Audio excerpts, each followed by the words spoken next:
The Siege of La Loma, Santibáñez de la Peña, Palencia. The wars of Rome against Cantabrians and Astures took place between the years 29 to 16 BC. Octavian Augustus, now without political rivals and having become the first emperor, then undertook the conquest of the last lands of the Iberian Peninsula that were as yet not under the control of Rome. The archaeological zone of La Loma in Santibáñez de la Peña, Palencia, consists of a spectacular Roman siege system around one of the Camaric Cantabrian fortified cities called Oppidum. This nucleus was conquered and destroyed by the Roman armies at the start of the Cantabrian Wars.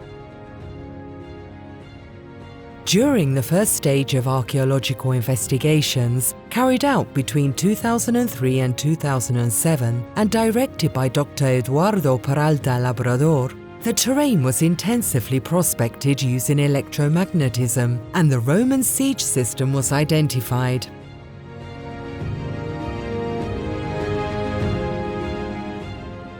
Hundreds and thousands of pieces of military material were recovered, such as hand weapons, as well as arrows, artillery shells, sandal tacks, and other typical remains of the legionnaires' personal equipment, together with their tents.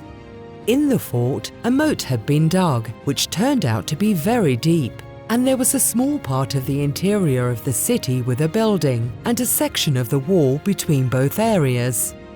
The Cantabrians, a Celtic group inhabiting a large amount of territory within the current community of Cantabria, as well as in the north of the provinces of Palencia, León and Burgos, were farming and livestock people, culturally linked to Atlantic Europe. War was a fundamental element in their ideology, their social organization, and their collective identity, and both men and women alike were prepared during childhood to be ready for it. The La Loma Fort was completely surrounded by the Roman attackers.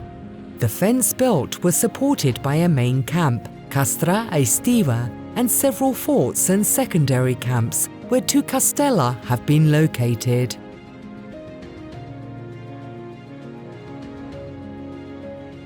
The different positions would have been linked to each other by an entrenched field formed by earth banks with palisades and ditches. The largest number of Roman arrows and projectiles detected using electromagnetic prospecting were concentrated on the northeast slope, indicating that the indigenous Oppidum may have been attacked and taken by storm in this area. Archaeological campaigns began again in La Loma in 2017 under the direction of Drs. Eduardo Peralta, Jesús Francisco Torres Martínez, and Santiago David Domínguez Solera. The works have focused on completing the excavation of the extreme northeast wall of the fort. The wall is constructed using dry stone, where the first phase of a defensive perimeter can be seen, perhaps started in the First Iron Age with an extension from the Second Iron Age.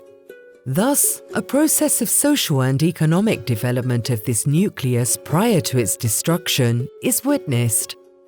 The defences of the fortified city were progressively built using round-cornered modules that were attached to each other, and that formed a massive terraced fortification equipped with defensive structures and bastions at the most strategic points.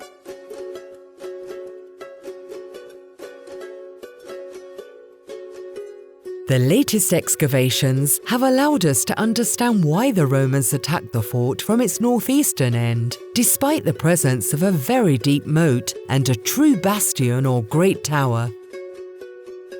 Here, opposite the main Roman camp, was one of the access roads to the fortified city that led to one of its gates.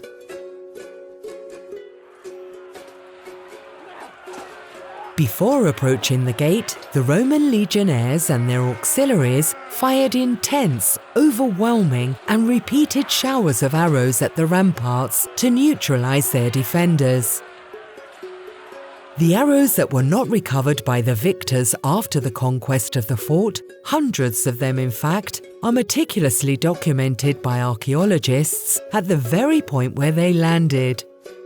The access path to the city was paved with cobblestones and squeezed in between two sections of wall along its route, forming a kind of funnel. The Romans attacked along this path and found themselves bottled up and surrounded at the mercy of the defenders, before finally being able to penetrate the inhabited area. Despite the hard fighting outside and the solidity and complexity of the fortifications that defended the entrance, the Romans did, however, manage to conquer Oppidum. They occupied it for a period of time, whilst they continued their march toward the interior of the Cantabrian territory. Finally, they destroyed its walls when they definitively abandoned it to prevent the position from being taken again. Parts of the collapsed walls, several meters thick in some areas, must be removed using heavy machinery. These pieces of rubble have excellently preserved, almost fossilized, the moment of the conquest and destruction of the fort. At this point, laborious manual excavation and meticulous data collection is required to recover each and every piece of evidence of the battle.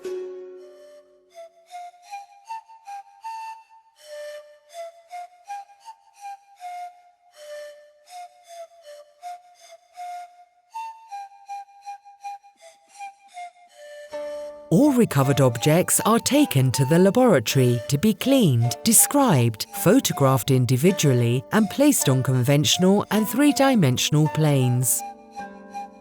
All evidence is quantified, inventoried, and packaged for delivery to the Palencia Archaeological Museum. During all these years of scientific research, prospecting, and excavation, La Loma has provided one of the largest collections of Roman military material known to date of the entire empire, perhaps the most sizable. Large amounts of fauna and ceramic remains from the streets and houses of the fort have also been studied, which are of great value when it comes to explaining what life was like for the people who lived there. The work continues with the preparation of laminas and the writing of administrative reports. However, it does not end here. Scientific and informative articles and books and guides have been published, and a web space has been created for this archaeological area. Talks and conferences have also been given, and interviews have been granted to the press and on television. Preparations for the museological preservation of the remains have also begun, so that this archaeological complex can be visited by the public. These tasks are therefore essential and necessary for making this true archaeological jewel adequately known at all levels, given its proven and indisputable uniqueness as something of great scientific, patrimonial, and touristic value.